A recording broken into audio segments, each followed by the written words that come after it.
Hello and welcome to McDonald's Hendricks County Sports Show on audiosportsonline.net and XRB Radio, the voice of Hendricks County.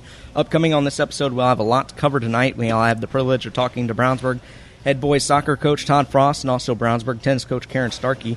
We'll recap last week's football games and look ahead for what's in store for us on this Friday. We'll also review all the action from around Hendricks County sports from last week. The McDonald's Hendricks County Sports Show is brought to you by your local Avon or Brownsburg McDonald's. You can stop in any Brownsburg or Avon McDonald's and try one of their $2 tasty specials, the jalapeno burger or the triple cheeseburger. McDonald's is a proud supporter of Avon and Brownsburg athletics and is proud to host the McDonald's Hendricks County Sports Show, taped Wednesday nights on location and aired Friday nights before football on xrbradio.com, 1610 a.m. McDonald's has two locations in Brownsburg and Avon. In Brownsburg, they are located at the corner of Main and Odell next to Marsh and just off of Green Street next to Interstate 74. In Avon, you can find them at the corner of 267 and 36 next to Kroger or on Rockville Road next to Meyer.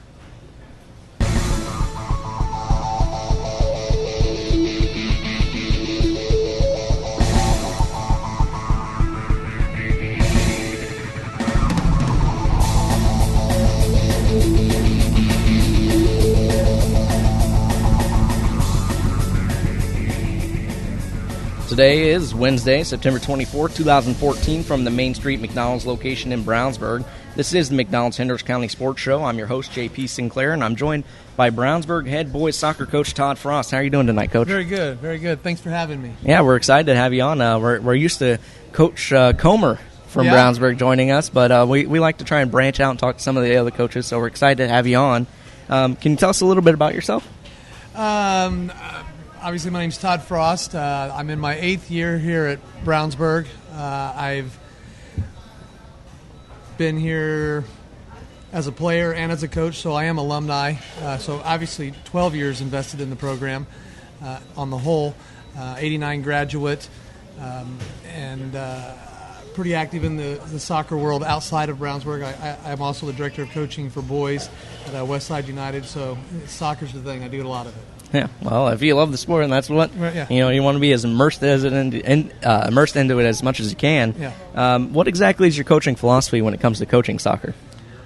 Well, I guess that's a very broad question, right? It all depends on the age group, right? But I think at the end of the day, as far as the high school is concerned, wins and losses, sure that we want to get those wins, but building character and integrity and having class is really important to us. So we want these guys to leave the high school and not only be good soccer players, but we want to be good young men. Yeah, I mean, you can grow a lot even if you're not getting wins as a team. Right, so. Right, exactly. Can you explain a little bit how you prepare your team for game days? How we prepare for game days? Well, we try to do what we do. We try to do what we do best. We're a possession-based team. We're not a high-powered offense this year, so we concentrate a lot on just, connecting passes, getting everybody involved, taking care of the ball, and just being solid defensively. So a lot of what we do is just sorting out those parts of the game. What do you think is the most important rule that you have for your team? The most important rule? I just think it's respect for our opponents and the coaching staff and the game as a whole. Yeah, the game as a whole. And just believing in what we're doing. So, yeah. Do you think it's important for your team to try and interact not just on the field but also between classes, be friends outside of the field? For us, since I've been here, that is the case. I have always had a tight group of kids that they spend a lot of time with each other, and I've been real fortunate in that regard that they are friends away from where the soccer fields. So, yeah, I think that is important. What got you interested in coaching in the first place? I guess when I was a player a long time ago, I had a coach that really took an interest in me and pushed me, and I think it just developed a passion and a love for the game, and I just wanted to stay involved on some level, especially when I got too old and my legs didn't work the way they used to, So, well, what do you think is probably the most challenging thing about being a high school soccer coach? The paperwork. The paperwork. The hardest, the bus rides. The bus rides. No, the most challenging. There's not a challenge to it. I love it all. Obviously there's things that we work on, but there's nothing that really jumps off the page that I would say is a huge challenge. if the game of soccer didn't exist, would you be coaching something else? I would imagine probably so, yeah. Yeah, but you have that passion for the game. Do you think you could take that passion to something else? Yeah, I've always had that ability to connect with kids. And I think that's my strong suit, is that I'm able to relay what I'm thinking and what I'm trying to do, and kids pick up to it and they respond. So when they stop doing that, I probably will get out of it. But well, if you could pick another sport, if you had to coach that wasn't soccer, what would it be? Girls soccer. Girls soccer. No, I would. That's a good answer.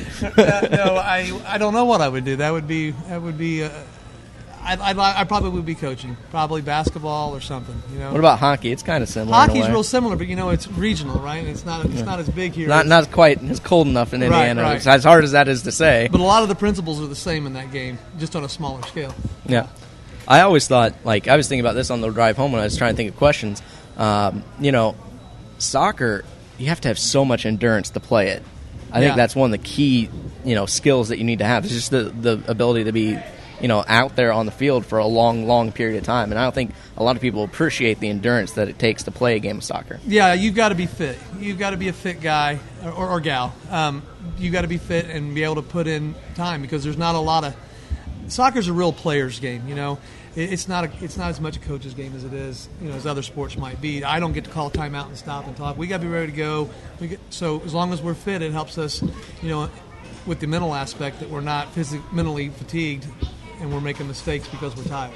So. Yeah, the closest I ever came to soccer was an indoor church league, which was a lot of fun. Right. But the goals were a little bit smaller, and because I was a bigger guy, I think they put me in front of the goal. I think that was the reason for it. So you were a keeper, I imagine? Yeah, I even had the keeper gloves. I got into it. I really enjoyed playing, indoor soccer. I think soccer is a sport. It's long been looked down for, down on the States. Like, it wasn't a premier sport in the States, but with the youth today and the way they play soccer, I think it's going to grow exponentially, and it has. Oh, sure. And it's going to continue to grow, particularly when you look at things like the World Cup and its popularity. Right. Well, and it was good that the Americans did well in the World Cup, because I think it helps breed more national interest in it. I didn't have the resources that are available to kids today, when I was playing.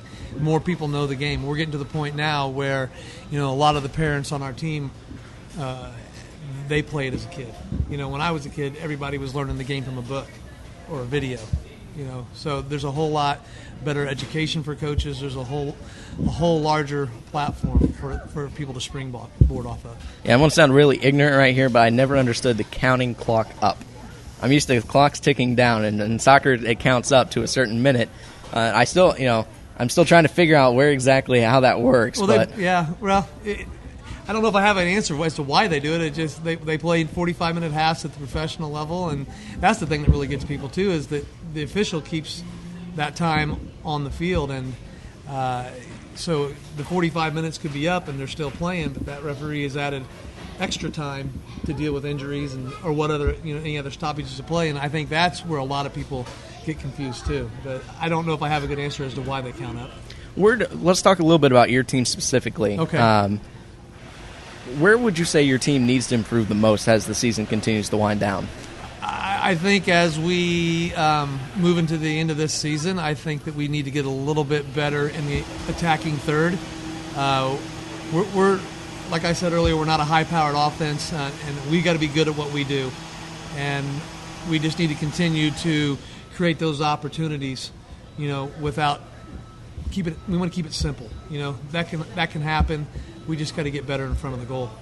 That's our focus moving forward, making sure that we're prepared. It's just not a bunch of kids running around playing soccer, but a group of 11 guys with a plan and a purpose, so that we're creating shots a certain way and we're creating opportunities a certain way, and we're working to get restarts and corner kicks, which give us a better opportunity in front of the net. So that's really what we need to do. Now, you said that you used to play at Brownsburg. Did you play after high school? Yeah, I played at St. Joseph's College.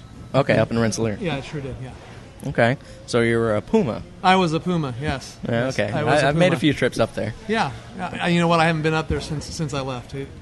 What I drive by it. I was a defender. You were a defender? Yeah. So you play a lot of ball control. Right. So does that kind of where that influence comes from a little bit?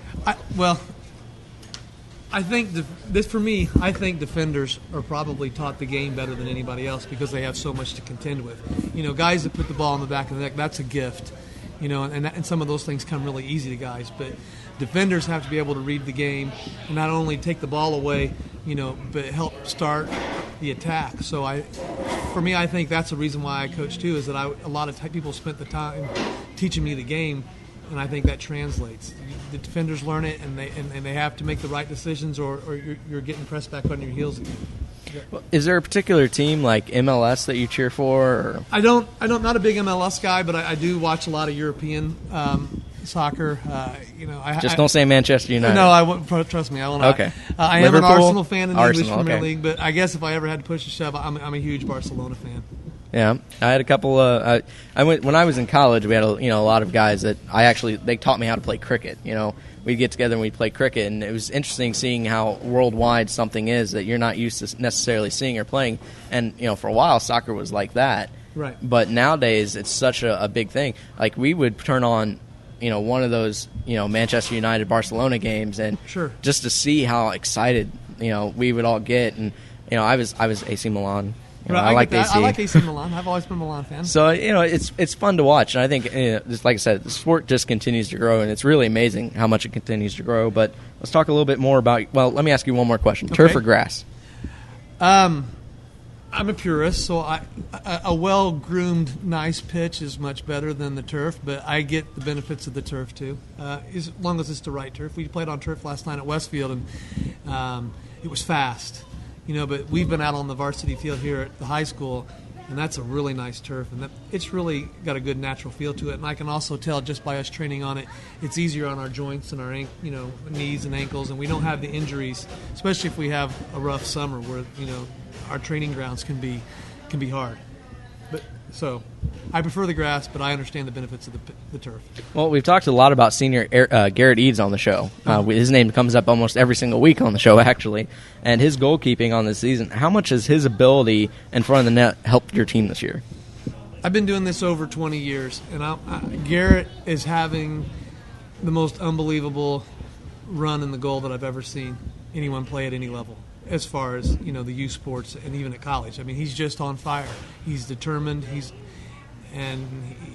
takes things personally, and he's a great leader. But he has had unbelievable Tim Howard numbers this year. I mean, he's had 15 saves in a match, 13 saves in a match, 11. I mean, those are unheard numbers. Now a lot of shutouts on the year too. And he's had I think four, five maybe, or four now. Yeah, I want to say 4, but maybe 5. I think it is 5. 5 shutouts on the season. Yeah, he's been really stingy, and he has been huge, and he's a big physical presence. A lot of teams have dribbled in, and Garrett's came out to meet him, and they've changed their tactics, if that makes sense to you. That's his box. And they're attacking, and he comes out and forces them to play a little bit differently, and they have to rethink their strategy going in on that attack. Certainly. Yeah, I've been real proud of him. I know one of the team goals you had coming into the season was to make your presence felt in the HCC. How do you feel your team is doing in regards to that goal so far?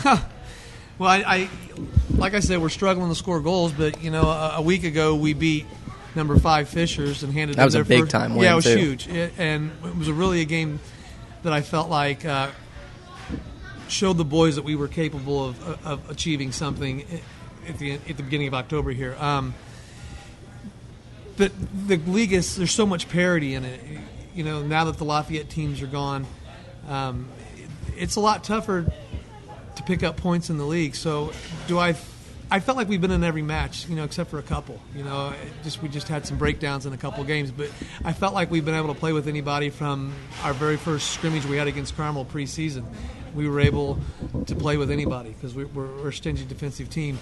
But playing in the conference, it's a tough one, man, and it always has been. And I've always believed it's the toughest soccer conference in the state. Yeah, but I mean, with how tough the HCC is, that's got to prepare your team pretty well for sectionals going forward. It does, and every year, and I'm sure it'll stand true this year. In 7 years, the games that we play week in, week out in the conference has always translated into other matches because the physical play, the speed of play really helps us when we step outside and play other teams. Well, you kind of already talked about it next, but my next question was about that number 5 Fishers game. How psyched was the team following that win? Man, they were fired up, man. They felt really good about themselves. Michael Young had a couple of goals. Michael's a kid we're looking to create a lot for us and score, and people have had his number a little bit this year, and he's seen extra coverage, and because they knew him coming in, he would be a good player. But that Fishers game was huge. I mean, we got up on them 2-0 early, and then we just tried to manage the game. And I think the guys were excited. They knew they'd done something, and it certainly gave me an avenue to push the guys and for them to see what they are, and what they can be. Yeah, what their potential can be. Yeah. Okay. Is there anything you'd like to also talk about today while we got you on the show? No. I appreciate the opportunity to come on here and talk about the high school. It's a great program. I'm really proud of what I've done there, and I'm really proud of what. And I rarely say the word I. It's always we. I'm really proud of what we've done there since I've been there and involved with it. So it's been a great highlight in my coaching resume. You guys played Westfield last night, correct? Yeah. Yes, we did. Did you guys get the W in that one? No, we did not. We came out and jumped up 1-0. Like I said, we played on turf, and we really struggled with the pace of the game, and they ended up beating us 4-1. It was a tough loss. Now, I know you guys also have the Zionsville Classic this weekend, correct? Yeah, this weekend. Is that more than one match? We're playing 2 matches on Saturday. Munster's the first one, and Lake Central's the second. And our approach to that will be is that we're going to take care of our kids and make sure we're healthy. So it probably won't be the typical lineup that we normally run, just trying to protect guys for next week's action. And what do you guys have next week? I got Zionsville and Noblesville. Okay, and one of those games is at home, correct? Zionsville is at home, yes. Yeah. And they're a tough group this year. So we want to try and take points out of the next 2 matches, preferably take 6 points out of the next 2 matches. We need that for the conference standings. So I've been real fortunate here at Brownsburg. I've never been out of the top 4 and really only out of the top 3 one time. And so that's always our goal, to be in that top 3, if not win it, or at least be in the conversation. So. And that Zionsville game that's at home, what day and time is that? You're going to ask me that, and I don't know. I think it's Thursday. I think it's next Thursday for sure. Let's see if I can pull it up real quick. Yeah, I had it up, but one day at a time for me, man, a little bit. Oh, trust me, I'm the exact same way. I cannot blame you there. I totally forgot what day it was yesterday. I think it's Thursday of next week. Almost guarantee it. As we pull up the schedule, we're going to find out, because we want to get as many people out there that are listening to go to that game. We'd like to see some big-time support come out for this team. Like I said, Garrett Eads is a player to definitely watch. Oh, no, he has certainly been the star of the season and the topic of conversation. We've been amazed by him. I've marveled at him. Yeah. It's on the 30th, so it starts at 6:30 on the 30th. So if you're in the area next Tuesday, I would definitely recommend coming down to the Brownsburg Stadium there and checking them out, because if nothing else, I'd like to see that goalkeeper and that pace. Yeah. I know that pace was something you were looking forward to playing as far as the style goes this year. Right, yeah. Well, we wanted to be methodical this year. We wanted to be stingy and take care of the ball. We wanted to dominate the possession stat. For sure, and I think we've done that in most matches that we've played this year.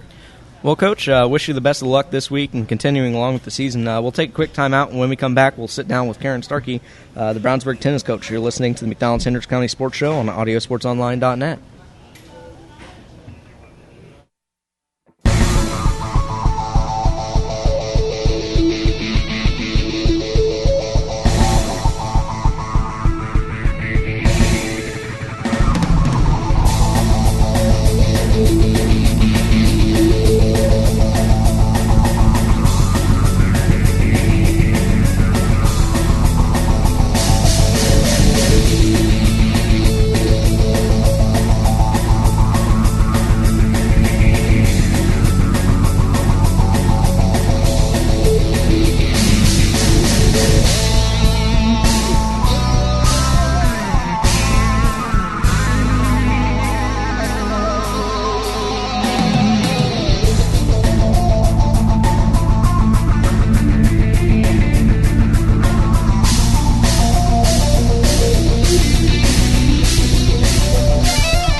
Thank you, JP. This is the McDonald's Hendricks County Sports Show on audiosportsonline.net, brought to you by your local Brownsburg and Avon McDonald's.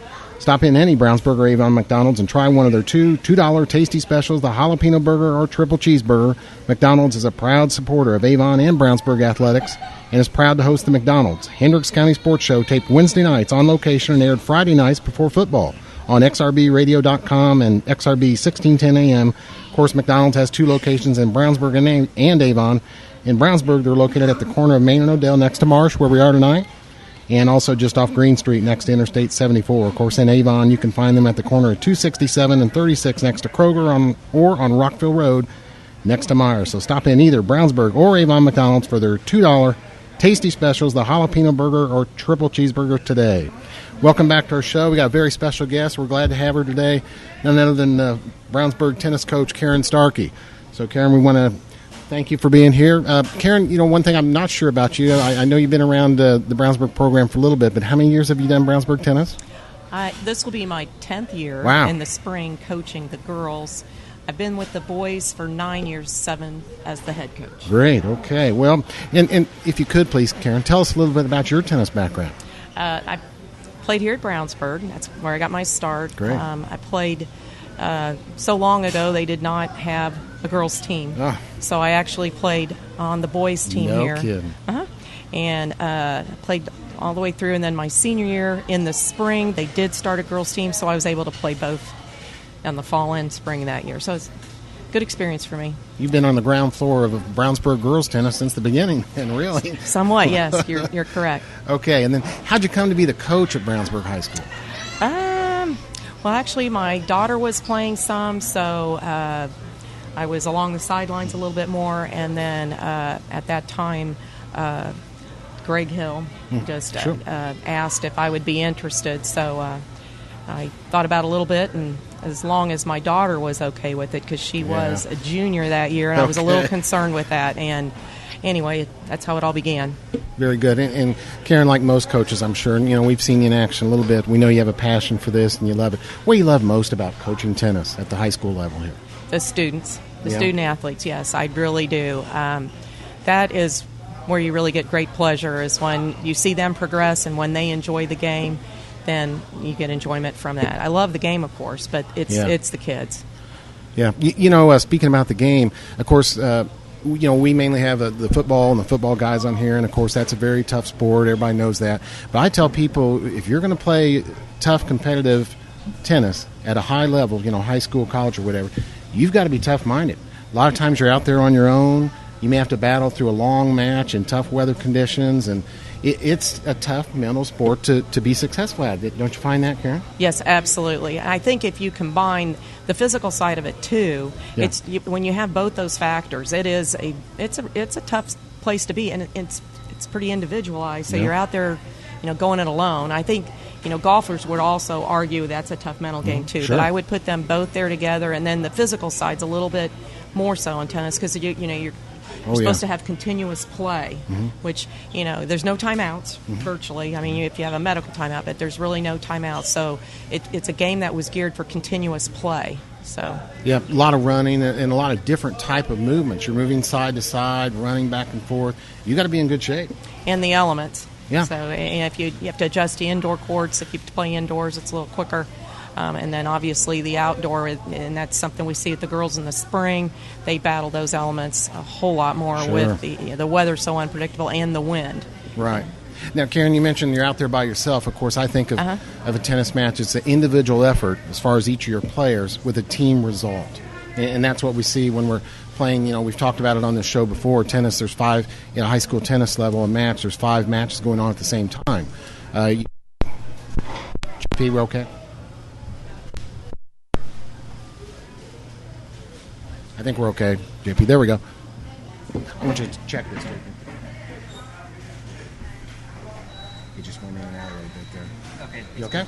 All right. 5 matches going on at once. Of course, 3 singles matches and 2 doubles. And really, I want to look at the whole thing. Each of them is just as important. Absolutely. To the final result. You're absolutely correct. And, I think there was a stretch there where, a lot of times, especially when we get our kids coming up from the middle school, they really are so interested in those singles positions. Yeah. And, then they realize, well, golly, the doubles is just as important, and then they've got a buddy out there on the court with them. Right. So we have found that we've had a lot of success with our doubles play over the years too. So I think they come in now realizing that they'd like a spot in doubles just as much as singles, and as you said, it's equally important. Right. Now, Karen, when you're putting your team together for a season, I always wondered, how does a tennis coach put together, well, this kid's going to play number 1 singles, this is number 2 singles, this is number 3 singles, and then your 1 and 2 doubles team. Is it as easy as, well, number 1 single is going to be my best player, number 2 is my second best player? Is it that easy? Well, by rule, yes.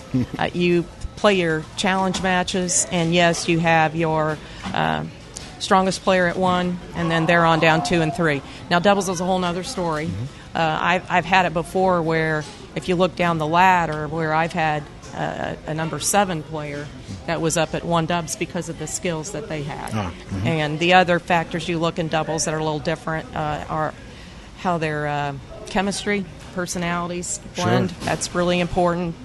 And their skill sets. Yeah. Yep. I understand, Karen. Then let's just look at your current team now. I know you guys are getting ready to wrap up the season. Sectionals will be coming up real soon for you. But, of course, your number 1 singles player most all year has been the senior Sam Patterson. Peterson. Sam Peterson. Yes. Tell us about the season he's had. Okay. With him or overall? with Sam. Sam came up from the 3 singles spot, and that's quite a leap because 3 singles play is a lot different than the 1 single spot, and especially in our conference because we have some really strong 1 singles players. And he has battled really well. He's had not the type of season I know that he had dreamed of. He has a 6-10 record currently, and he had a really strong record as a 3 player, but he has had several matches where he's gone 3 sets and been right with them. So, been a tough year for him, but he also is our captain, and he's led very, very well. So if you can lead with under adversity, it's easy to lead when you're winning, but he's been a tremendous leader out there with the guys, even when our team has not been as successful this year. Very good. And, of course, I know you want and expect that out of your senior, so he's done that. And then a guy we've mentioned here on the show almost each week is a freshman at number 2 singles, Greg Foley. And I call him Greg the real deal Foley because I've seen him play. Looks like the real deal to me as a freshman. But talk about his outstanding play at number 2 singles for you this year. He has been quite a surprise. He's got a 12-5 record. He came into the HCC tournament at the 5 seed and came away with the 3 seed, and that was in a very tough field. We have 4 really well-ranked teams in our conference, so he did a nice job there. He's an extremely athletic kid. He's a very gritty competitor. He has a lot of skills for a freshman, so gifted is how I would define him. Well, that's going to bode well for your program in the future. See him develop, and that's going to be exciting for you and Brownsburg tennis fans to watch too. As Greg, I would expect he's going to keep developing and working on his game, of course. Absolutely, he works a lot in the off season. He played in our summer program here, the Brownsburg Community Program, and they've done such a nice job as a feeder program for us. And then he does a lot of off-season work in area clubs and does a lot of tournament play, and that's critical because back to what you said earlier, that mental edge you have to have tournament experience to be able to recover after each round of play. Sure. And then at number 3 singles for most all season has been Mason Lovett, right? So tell us about Mason. Mason's another freshman. He's had a 5-12 record this year. And he's actually, as his mom mentioned the other night, he's grown, I believe she said, 6 inches. Oh my. So he's trying to get that body all in sync a little bit. So I think we will see some more growth in him as that gets a little more coordinated. His strength is a little strung out, but he's really working on his movement, and he has improved a lot from when we saw him over the summer. Great, okay. And then you have had some double success. Your 1 doubles team is Jake Smith and Mason Whitus. Now Mason's a senior too. Those guys have done some good work for you this year? They have. They've had some exciting matches where they've gone 3 sets, but it couldn't quite close out. And I think, again, it's lack of experience. Both those fellows did not play varsity before, and the only one we did have that played varsity was Sam. So they are still learning, and that's neat. And I know Mason's a senior, but he has led well, and I expect Jake to lead us next year. Sure. And then at number 2, doubles most all year, Mike Jeffries and Kyle Allen. Yeah, Kyle Allen, another freshman, so he's getting some tremendous experience as well, and learning the doubles game, which is a little bit different. It's not parallel singles, so he's picking up on that. And then Michael Jeffries, again, another senior. It's been nice to have a senior paired up with a freshman. He's been the great leader on court there. Sure. One thing I wanted to ask you about, and we see this at tennis matches, Karen, and while we got a coach here, we'd love to ask you. In tennis, folks, the coaches are allowed to consult with their players during a match. They usually do it at a changeover, maybe between a set, maybe for a game. What do you try to convey? I know you only got just less than a minute or so to talk to your kids. I know you try and get out and talk to the singles players during their match. What do you try to get done or to encourage or tell them during that short consultation time you have with them? Well, you're right. It's a 90-second changeover, and it sort of depends on the circumstances of the match. So, one thing is you just cannot give too much information because they can only take in so much, absorb so much information. But maybe find a point or two on the opponent that they could target, maybe tweak one thing in their game, and sometimes it's simply just to encourage them. Stay in the grind. You can do this. We've seen you do it before. For example, with Greg, he's had 3 matches where he's won 5 consecutive games, and that's just a matter of him being able to realize I can hang in there. So sometimes it's just really being a cheerleader right there. Good. Okay, and then your season record, of course, and not where you'd like it to be at 3-12, but like you've mentioned here, we look at those results, and a lot of them have been close. Tough. Just a few games. One way or the other. I imagine a couple highlights for you that I noticed is that trip up to Lafayette. Of course, now, is that going to go away for Brownsburg tennis, playing those Lafayette schools the way it is in all the other sports next year? We did not play Lafayette Jeff this year. We had Harrison and McCutcheon were scheduled. Right. They had asked earlier about that. And we keep Harrison on the girls' schedule as well. So we might continue to keep those 2 on there, and we are looking for one other team this year as well. But Karen, I do mention that because that seemed like that was a good trip for you guys this year. You won over McCutcheon 4-1, then a very close match against Harrison. So that was a good trip up there. It's a good trip up there. You're right. Harrison, again, they bring a good solid squad. They always have good doubles teams, and that's an important test for us. And you get your doubleheader in there. Yeah. And again, that's one of those where you see how you do physically, and you also see mentally. Okay, can I erase all this and then get reloaded for the next round and get in there to analyze a new opponent again? Then you had a good senior night. You got a win there against Noblesville, I believe. We did. 4-1, and the seniors had it. That was a good night for you. It was a great night for the seniors. Yep. Yes. Okay, now sectionals coming up. Karen, I believe that's next week. When's that start for you? Next during the week next week. Yes, it starts Wednesday. That will be the first round, and then Thursday will be when we'll have both brackets involved, and then the winner from Wednesday will feed in and play the team that had the bye round. Okay. So, and who's all in your sectional? The schools in your sectional? We have Mooresville, Plainfield, Avon, Danville, and us. Okay. So it's 5 teams.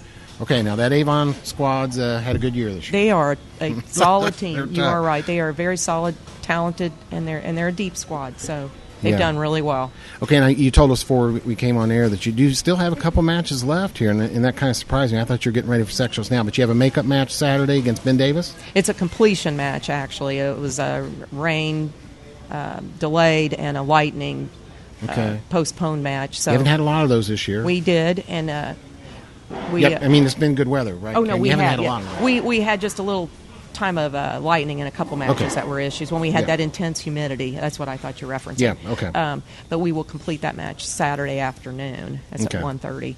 And then we go into the sectional next week starting Wednesday. And the schedule on that is Wednesday, Thursday, and then Saturday is the championship round, Saturday Okay. morning at 9. Now, those matches next week, are those like a typical starting time for high school tennis, 4:30, 5 o'clock? Yes, afternoon? we do a 5, because Mooresville and Danville, Okay. their school Little days are a travel. little different. Okay. Yes.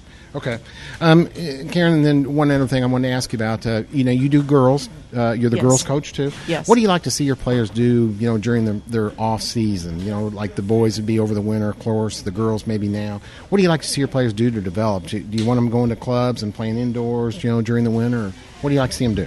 Sure, they need to continue to, like, for example, the boys, and then we have such a young squad.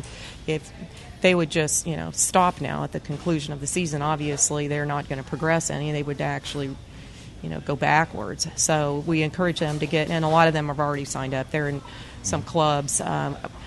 We also suggest, too, that they find a pro that they get a little comfortable with so they can tweak a few of the areas that they Sure. need to have corrected, and to also try to play some tournament play. Yeah. Again, we talked about the importance of being match savvy, and you get that from tournaments. It's the only thing that really duplicates what we play in the season. Okay. Do you know much about your girls' team for this coming spring, right? Girls play in the spring, boys fall. Girls play in the spring. Well, we have Morgan Bettner returning. She's a junior. She was our 2 singles player, but she also played a lot of 1 singles last year. She'll be returning as a varsity player. And then we also had freshmen who played at our two double spot, and that was Christina Petrovich and Taylor Dorman. And then we have a lot of freshman girls coming in. I got reports from both East and West middle schools that we have some nice talent coming in, as well as some JV players that will be vying for positions. All right, Karen. Well, we wish you all the best of luck, with that Saturday match and then the sectionals. And go get them with the girls in the spring. But thank you so much for joining us and all you do for Brownsburg tennis. Thanks, Karen. Thank you very much. Appreciate being on here. Uh-huh.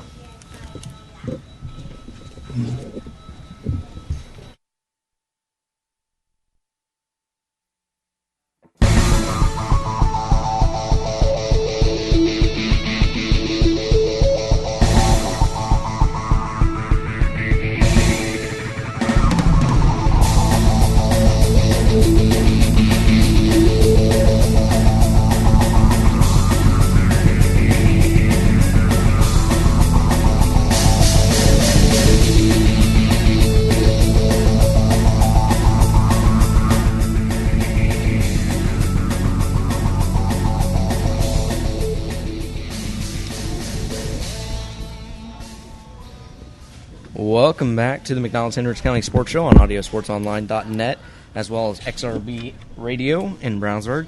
Now joined by my co-host, Chris Worley. Let's talk a little bit about our last week.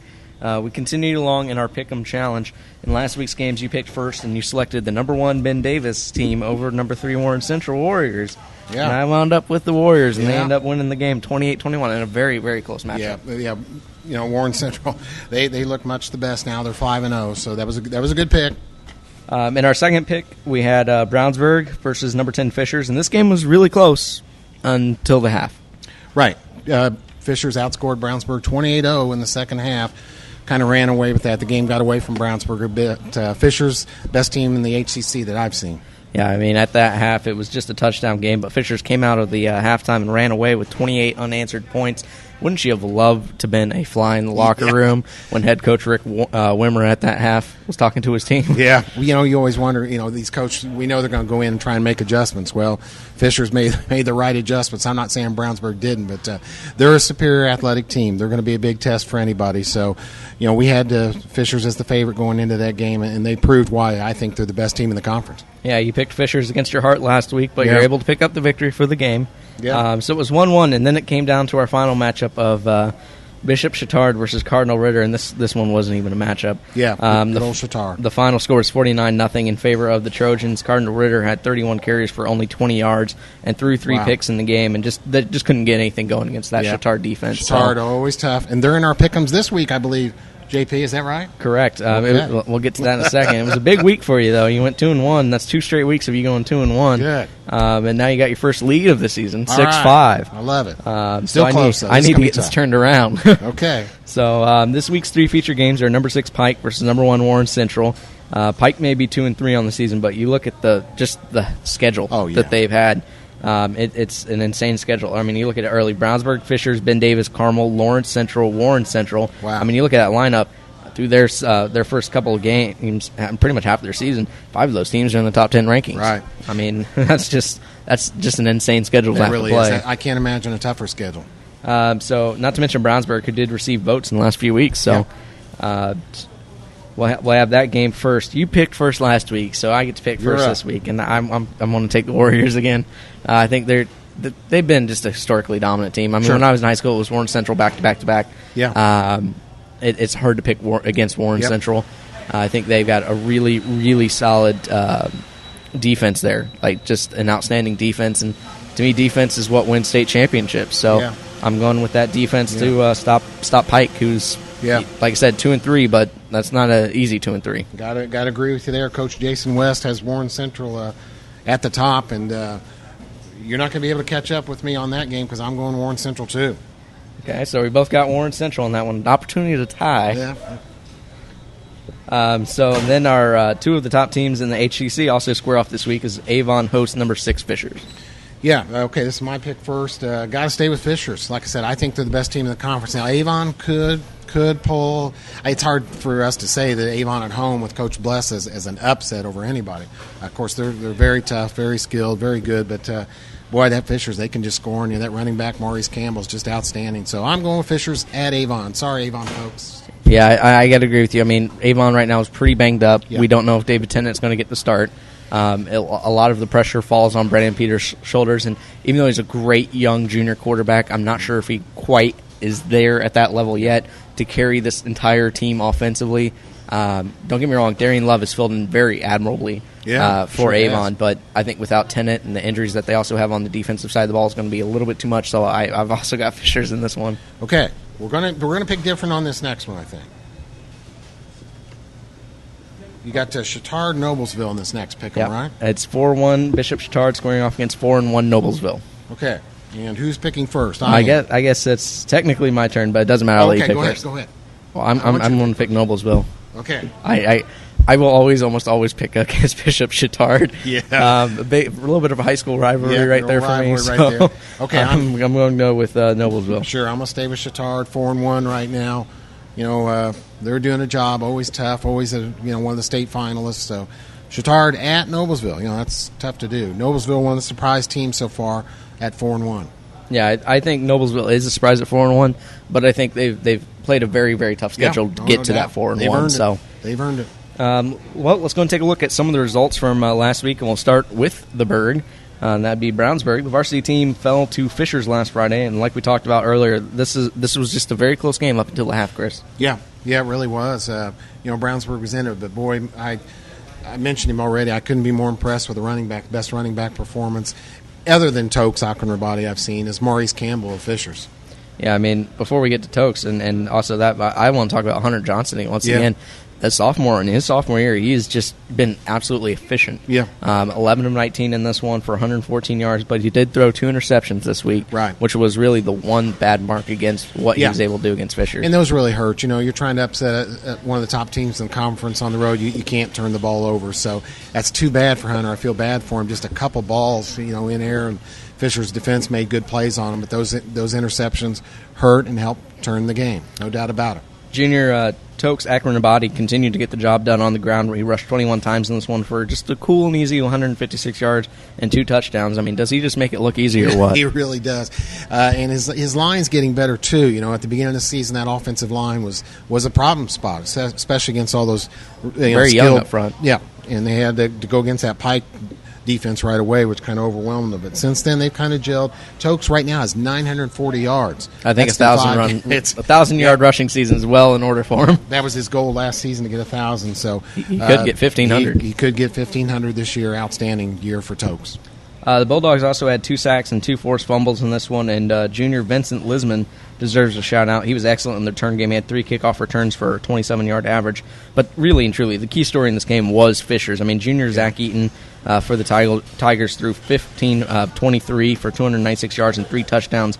And really, he torched this Brownsburg secondary, to put it lightly. I mean, he found every single gap in that backfield. down the field. And senior running back Maurice Campbell for them also got the job done on the ground, rushing 158 yards on 24 carries and 3 touchdowns. So it was a dual threat from Fishers. I don't know that Campbell has offer sheets from anybody, but I'm sure he has to. Now, he doesn't have big size, but he's very skilled. Boy, I was so impressed. He keeps his shoulders square to the line of scrimmage. He's always moving forward, uses his blockers well. I can't say anybody's been better than Tokes, but like I mentioned, this would be number 2 close. The boys cross-country team placed 27th out of 50 teams in the very competitive Flash Rock Invitational Saturday. That was a big meet. It was a big meet. It was in the they had a couple good pictures from the Star as well in the Sunday paper. I know Avon got a lot of press from it as well. They should have for their performance. But Harry Sathamurthy was the top Bulldog finisher in 19th place. Freshman Noah Gossett ran an outstanding race at the number 5 runner for the Dogs with freshman Christian Hammerly and Coldier Knefskery. That's close name. enough, JB, for me. I think I could do it better.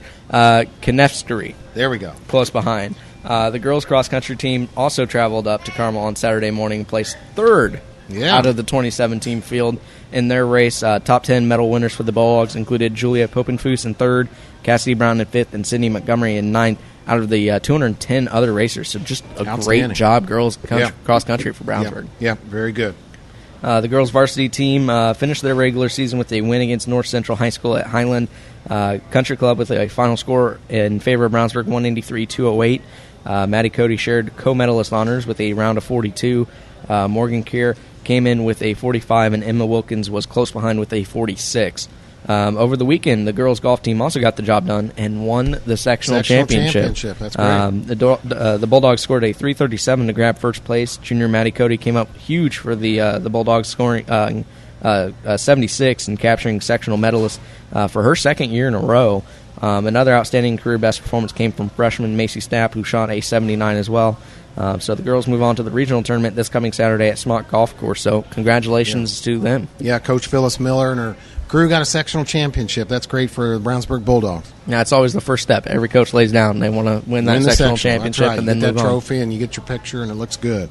The boys varsity team finished 6th in the HCC tournament on Saturday at Avon. Freshman Greg Folling had a highly successful day at the number 2 singles position, as you guys were talking about. Yeah. Just an outstanding player. I mean, Greg came in the 5th seed but finished 3rd in that particular bracket. So congratulations, Greg. And both varsity will play at Terre Haute South on last night and then at Plainfield. And then sectionals start October 1st. So another, sectionals are starting everywhere you go, except for pretty much football. Yeah, you've heard us mention this Greg Fulling. Just one more time on him. I did see him play last week, and he's a small guy. I know he's going to grow, but size doesn't matter too much in tennis, except for maybe on your serve. But you can tell he's going to be a superstar. He's going to be a guy that Central Indiana tennis high school players are going to have to deal with. The volleyball team improved to 8-2 on the season with a 3-0 victory over Greenwood. The offense was led by Kayla Knox with 8 kills. The defensive standouts were Riley Cookerly with 7 digs, and Bailey Rourke and Jessica Van Loo added 6 each. The volleyball team continued that winning streak to make it 9-2 with a sweep of Fishers 3-0. Leading the offense once again was Avery Brown, once again with 13 kills, and Allie Byers had another good match with 37 assists. We've said Allie Byers' name a lot for Brownsburg. She's really getting the job done, setting up her teammates this year. Right. You mentioned sweep. That was a fantastic last Thursday night for Brownsburg volleyball. But varsity, JV, and the freshman team all beat Fishers, so it was a team sweep too. Broom sweep. Yep, it was. The volleyball team also, with the season, continued that winning streak in the Hendricks County tournament over the weekend. The Volley Dogs beat host Plainfield 2-0, then they beat Cascade 2-0, and then they beat 5th-ranked Avon 3-0 in the finals. The whole team played well and contributed to bring home that championship. In the final match, the offense was led by Brooke Gregory and Avery Brown with 13 and 10 kills respectively. So hats off to the team for their performance in that tournament. Yeah, that's big. Hendricks County champs. That's big. The boys' varsity soccer team squared off against undefeated 5th-ranked Fishers, as we talked about with Coach Frost.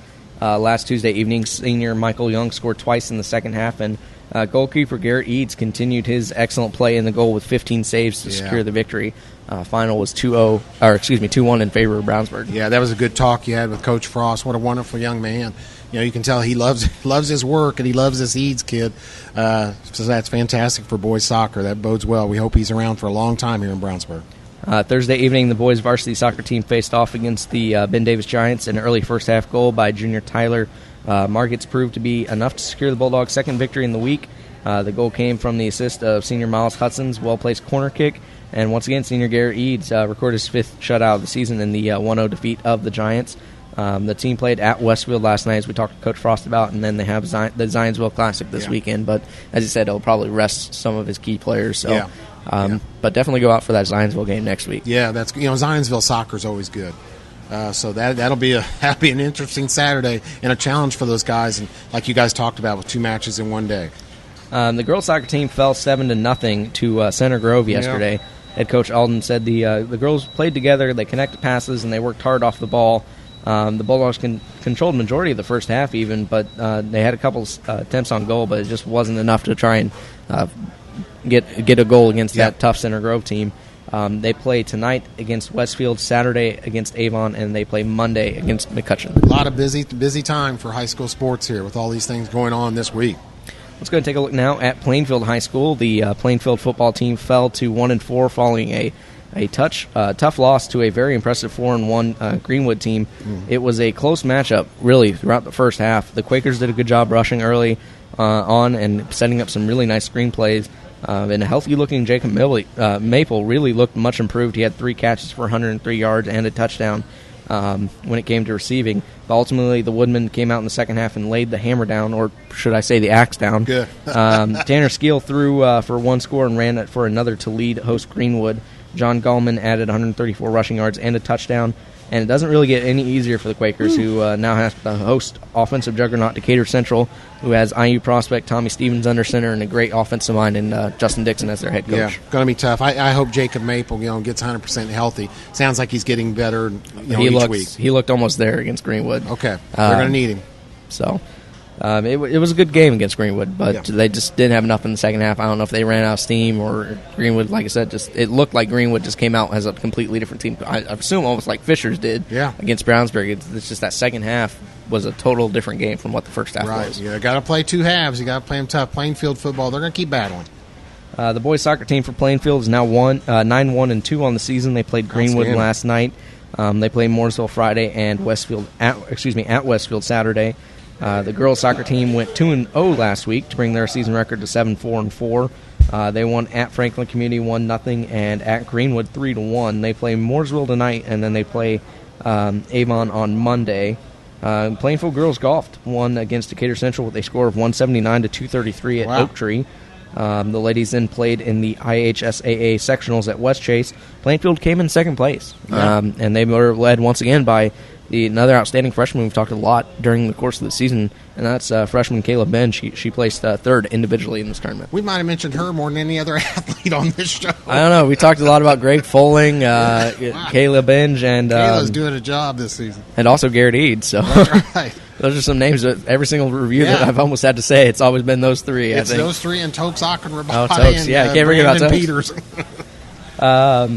But the Quaker ladies volleyball varsity team beat Tri-West 2-1 and also notched a victory over Mooresville 3-1. They play in the Greenfield Central tournament this weekend.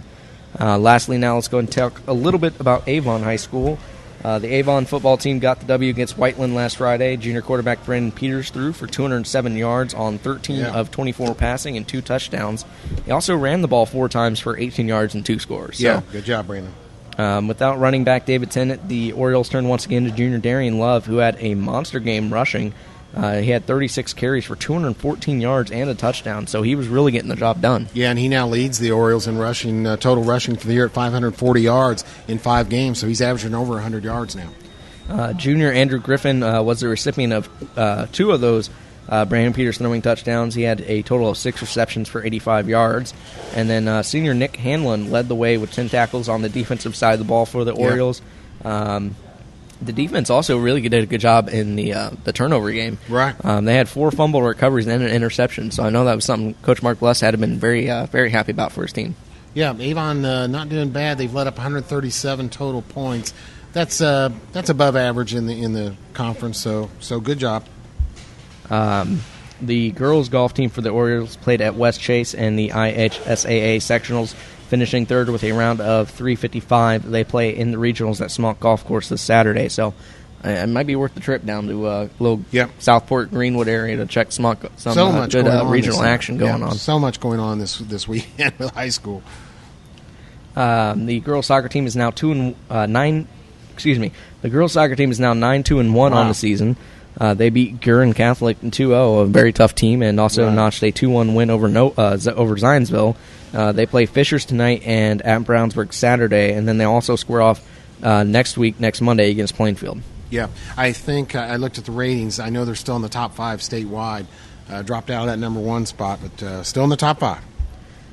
The Avon High School boys team lost their undefeated bid last week, unfortunately. Yeah. They finished the Midwest Classic with wins over Lawrence North and Archbishop Muller of Cincinnati. And they also scored a 2-1 win over Brebeuf last Tuesday, but then they ran into perennial tough Gurin Catholic team and fell 2-0. Yeah, finally got a loss. That's it's tough to take, but Avon having still outstanding season at boys soccer. And also, boys tennis was having an outstanding year as well. Yep. They also lost their undefeated bid this week. Yeah. They lost to Terre Haute South Vigo on the 15th, 4-1. But they did rebound to get a 3-2 win against Ben Davis.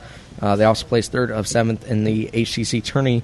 The number 2 doubles team of Alexander Maronk and Nathan Kiesling won conference honors with a first-place finish. Each other slot for the team made it to the finals but lost in the final round. So when you look at the results, Avon placed in round 3. Yes. But they just only had 1 victory. Right. So when it came to the points total, they were there. Yeah. Right neck and neck, but Hamilton Southeastern pulled away. There you go. Because they had 2 wins. Yeah, Southeastern won, right. It was a very interesting when you look at those results because, Avon looked pretty dominant. Yeah. The team also fell against Cathedral 4-1 yesterday. They played at Plainfield last night and against They did Covenant win at Christian Plainfield Thursday. last night, 5-0, JP. Yep.